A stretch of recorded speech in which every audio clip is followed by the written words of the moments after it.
Bismillahirrahmanirrahim. Assalamualaikum warahmatullahi wabarakatuh. Alhamdulillahi rabbil alamin, alladzi man tawassala ilaihi bisidqi niyatin kafah. Al-qail, qul innani anallah, la ilaha illa ana fa'budni wa aqimis salata lidzikri ila akhiril ayah. Wassalatu wassalamu ala asyrafil anbiya'i wal mursalin sayyidina wa habibina wa maulana Muhammadin sallallahu alaihi wasallam wa ala alihi wa sahbihi ajma'in, amma ba'd. Mendalam rasa syukur kita kehadirat Allah Subhanahu wa taala, pagi hari ini kita bertazkirah lagi pada hal-hal yang mengulangi ilmu-ilmu agama yang kadangkala dianggap biasa, tapi ternyata dia fundament dalam kehidupan, bahkan menentukan cara hidup hamba Allah. Salawat dan salam atas junjungan kita Nabiullah Muhammad sallallahu alaihi wasallam. Pemirsa sekalian, yang dominan dalam mengarahkan dan mengatur kehidupan hamba Allah itu adalah pola pikirnya. Apa yang ia yakini dalam nuraninya, dalam qalbu terdalamnya. Kalau kita melihat seseorang berbuat, beramal, dan beribadah, maka sesungguhnya ada penggerak utamanya. Penggerak utamanya itu adalah akidahnya. Nah, pemirsa sekalian, pagi ini kita mau mencoba mengutuhkan akidah, keyakinan kita sebagai muslim. Kita mengangkat tema tauhid sebagai pondasi kehidupan muslim. Tauhid itu, seperti yang umum kita tahu ya, adalah pandangan teologis, pandangan dasar tentang eksistensi manusia. Dia diciptakan oleh sesuatu yang maha mampu, yang maha kuat, yang maha esa. Itu yang kita sebut dengan tauhid. Agar mudah dikembangkan, pemirsa sekalian, saya coba tasrif dulu. Kalimat tauhid itu dari kata wahada yuwahidu tauhidan. Wahada itu menunggalkan, mengesakan. Kalau tauhidan adalah pengesaan kepada zat yang memang maha esa. Di situ poinnya yang kita mau coba kembangkan pada pagi hari ini. Ayat dasarnya begini. Allah berfirman, "Qul," sampaikan wahai Nabi, wahai Rasul. Walau ayat ini dimukhatabkan kepada Nabi Muhammad sallallahu alaihi wasallam, tapi dia sebenarnya pengulangan pada firman Allah pada nabi-nabi sebelumnya. Karena seluruh nabi Allah itu mengajarkan tauhid. Apa firman Allah? Innani anallahu. Sampaikan wahai Rasul, wahai Nabi, sesungguhnya hanya innani anallahu, sayalah yang Allah. La ilaha illa ana, tiada Tuhan selain saya, kata Allah ini. Kalau ini clear, mengesahkan Allah, sudah tidak ada yang kita anggap punya pengaruh, punya dampak dalam kehidupan, apalagi dianggap sebagai sesuatu zat yang jadi faktor dalam kehidupan manusia, baru boleh. La ilaha illa ana fa'budni. sembahlah saya, kata Allah. Wa aqimis sholata, cara menyembah Allah itu adalah dirikan salat.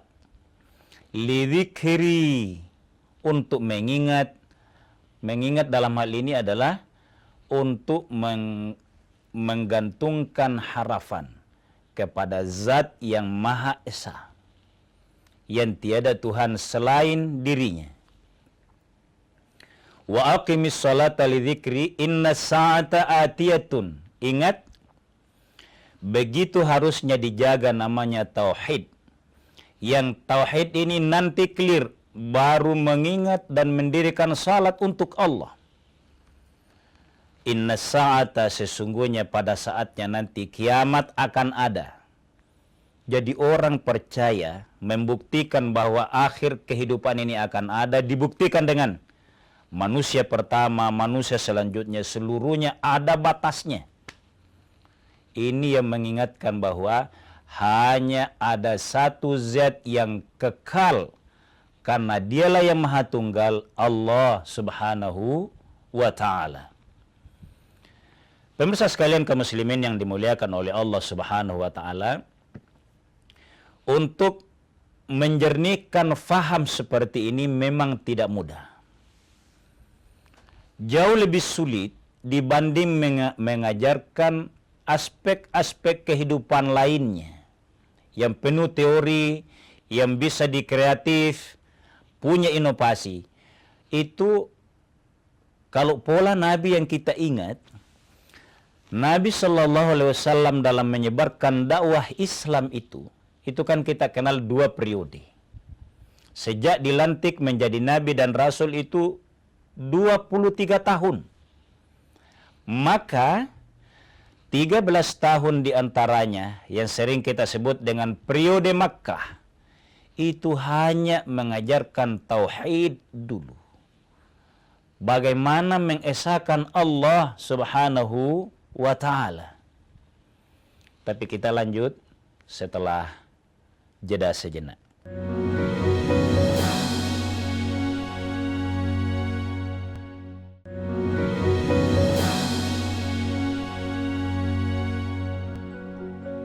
Pemirsa sekalian kaum muslimin yang dimuliakan oleh Allah subhanahu wa ta'ala, jadi kita berdoa tentu untuk senantiasa mantap ketauhidan kita ini kepada Allah subhanahu wa ta'ala, karena dialah yang menjadi patron penentu cara berpikir seseorang untuk tidak mensyarikatkan dengan yang lainnya.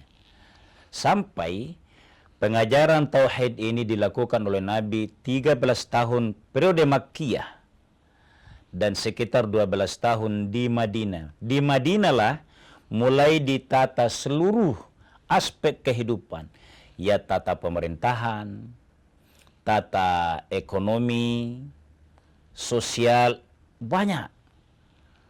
Seluruhnya ini kalau mau dilihat ya, periode Nabi yang begitu luar biasa. Hanya mengajarkan tauhid itu 13 tahun.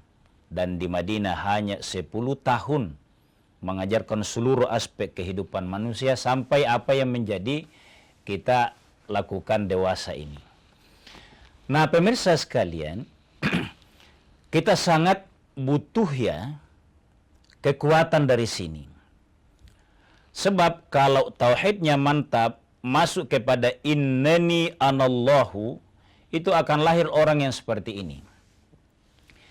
Innalladzina qalu, sesungguhnya orang-orang yang sudah berkata, Rabbunallahu, Tuhan saya yang saya harapkan hanya Allah.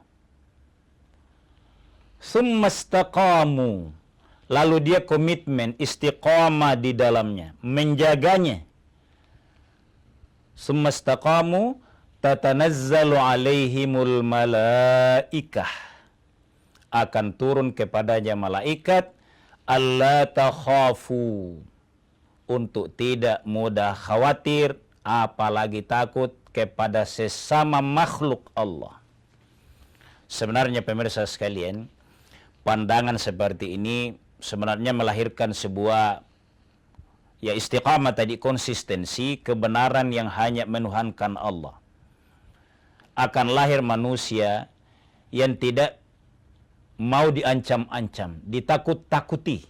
Bahkan alam raya ini dia simpulkan bahwa kejadian apapun sebenarnya ini sudah maunya Allah. Maka kejadian-kejadian yang akan kita saksikan di era selama kita hidup ini, itu selalu mudah dikembalikan, oh ini sudah maunya Allah. Misal pemirsa sekalian, apa yang digambarkan sebagai alamatul qiyamah, alamatus sughra, tanda-tanda akhir zaman yang masih kecil itu, dia tidak akan membuat kita cepat ragu, cepat terpengaruh untuk tidak tetap bertauhid kepada Allah. Bahkan lebih menguatkan tauhid kita kepada Allah, kalau kita tahu kuncinya ini. Misal pemirsa sekalian, dalam tahun ini, setahun terakhir, saya itu sering terpengaruh terhadap fenomena bumi yang turun itu. Ada sebagian tempat turun sedikit, makin melebar, makin melebar. Ini kan artinya isyarat kiamat ini. Ini salah satu tanda bahwa kok bisa demikian. Ilmu alam tentu tahu ini. Tapi dalam pandangan manusia biasa, ini tanda-tanda yang menegaskan bahwa Allah yang maha kuasa. Tidak ada ilmu yang bisa menahan itu. Hanya argumen bahwa memang itu fenomena alam. Karena di sana ada pergerakan perut bumi, sehingga tanah turun. Tapi bagi hamba Allah yang kuat tauhidnya, yang berkata, Rabbunallahu thumma istaqamu, tatanazzalu alaihimul malaikah. Dia akan ingat ayat ini. Qul la yusibana. Tidak ada apa-apa yang terjadi yang menimpa kehidupan manusia itu, illa ma kataballahu lana, kecuali yang Allah sudah tetapkan, yang Allah sudah tuliskan. Jadi pemirsa sekalian, berbicara tentang tauhid ini, dia adalah landasan utama kehidupan seseorang, yang itu tadi sebenarnya untuk menenangkan hamba Allah, tapi sekaligus punya visi bahwa dengan tauhid ini tidak boleh berbuat yang salah.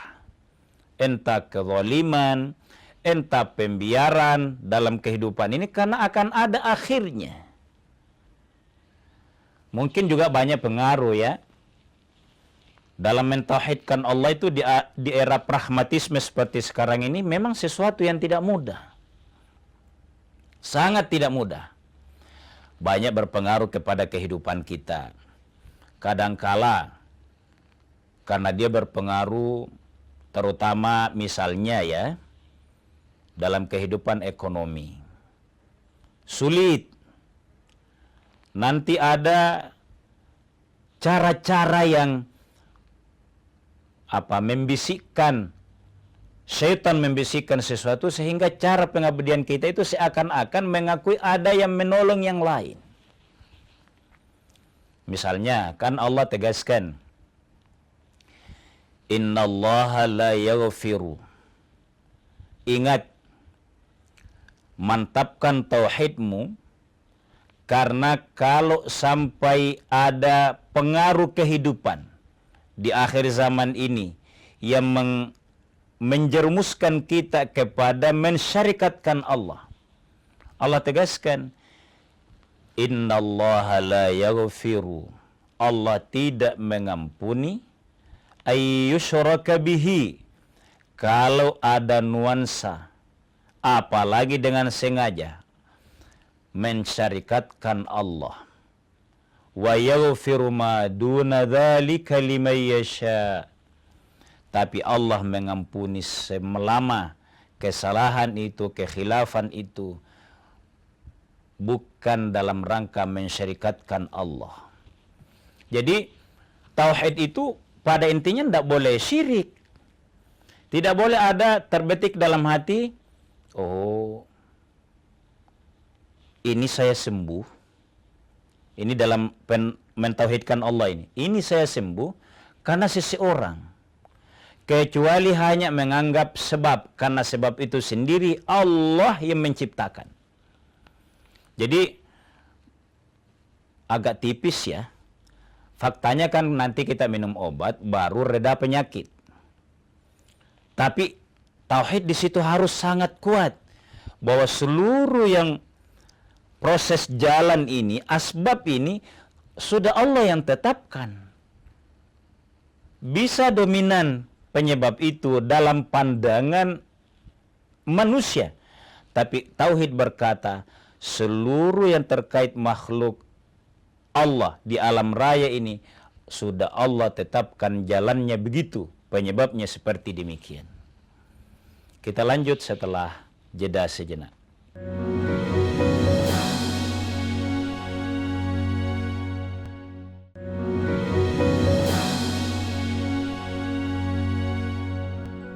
Pemirsa sekalian kaum muslimin yang dimuliakan oleh Allah Subhanahu wa taala, jadi karena kita yakin dan melahirkan kesepakatan ammah umum bahwa yang paling fundament dalam kehidupan seseorang, keberimanan seseorang adalah pandangan teologisnya, tauhidnya kepada Allah. Nah, mengesahkan zat Allah itu terbagi dua, bahkan terbagi tiga. Ini perlu kita ulang ya, agar mudah mengingatnya, agar tidak terlalu umum. Jadi tauhid itu ada namanya tauhid rububiyah. Apa itu tauhid rububiyah? Rububiyah itu dari kata rabbun, yakni rabbun itu dia yang menciptakan, zat yang maha menciptakan, dan sekaligus dia yang maha memelihara. Dia yang menciptakan, dia yang memelihara. Rububiyah namanya. Jadi pandangan kita di alam raya ini boleh menakjubkan kita. Misal, di dunia ini, kalau kita di Indonesia, di asli-aslinya itu melihat pemandangan alam yang gunung, air terjun yang besar, itu sudah bisa diciptakan oleh manusia. Masuk ke dalam kota, seakan-akan kita di alam luasnya Allah Subhanahu wa taala. Itu kan menakjubkan. Ya, ini yang kecil. Tapi ini akan mengantar kita bahwa ini ciptaan manusia, meniru dari alam rayanya Allah Subhanahu wa taala. Kalau ini biasa tidak langgeng, hanya sebatas kalau misalnya tempat refreshing yang canggih-canggih itu ya. Tapi alam rayanya Allah itu terjaga langgeng. Apalagi kalau kita bawa kepada penciptaan langit dan bumi. Sejauh pandangan manusia, itu tidak pernah sebenarnya melihat langit. Yang kita anggap langit ini hanya batas hijau atau biru yang kita lihat. Itu juga tak sangat terbatas. Langit jauh di atasnya. Bumi dan matahari dengan planet alam raya ini tidak pernah berdekatan melebihi dari garisnya. Ini namanya rububiyah. Allah yang ciptakan demikian, tidak ada istilah aus alat-alatnya itu. Bayangkan, kalau keyakinan ini ada, tauhid rububiyah mantap ketauhidannya seseorang. Jadi, menyimpulkan bahwa seluruh ciptaan alam raya ini dari yang bisa kita nalar lewat teks-teks Al-Quran dan hadis dalam tauhid kita itu. Allah Subhanahu wa ta'ala yang mengaturnya demikian. Itu tauhid rububiyah namanya. Kemudian ada yang kedua, yakni tauhid uluhiyah. Tauhid uluhiyah itu ilahun, penyembahan. Maka seluruh arah yang kita sembah itu hanya tertuju kepada zat yang maha esa tadi. Hanya, jadi boleh Misalnya saja ya, ibadah haji. Ibadah haji itu menentukan kita harus ada di sebuah tempat. Namanya wukuf. Atau tawaf yang kita kelilingi itu adalah Ka'bah. Ini rukun Islam kelima. Ini kita tidak sedang menyembah kepada benda-benda itu, sama sekali tidak. Ya, tapi niat kita ini hanya karena syariatmu ya Allah, saya hanya mengabdi kepadamu. Syiriknya, ini kan yang dijernihkan. Umat-umat sebelum lahirnya Rasulullah Sallallahu Alaihi Wasallam itu tidak punya pandangan seperti ini. Yang dia sembah yang pendek, yang di depan matanya dia. Apa yang ia kagumi, yang itu yang dianggap sebagai Tuhannya. Itu namanya syirik.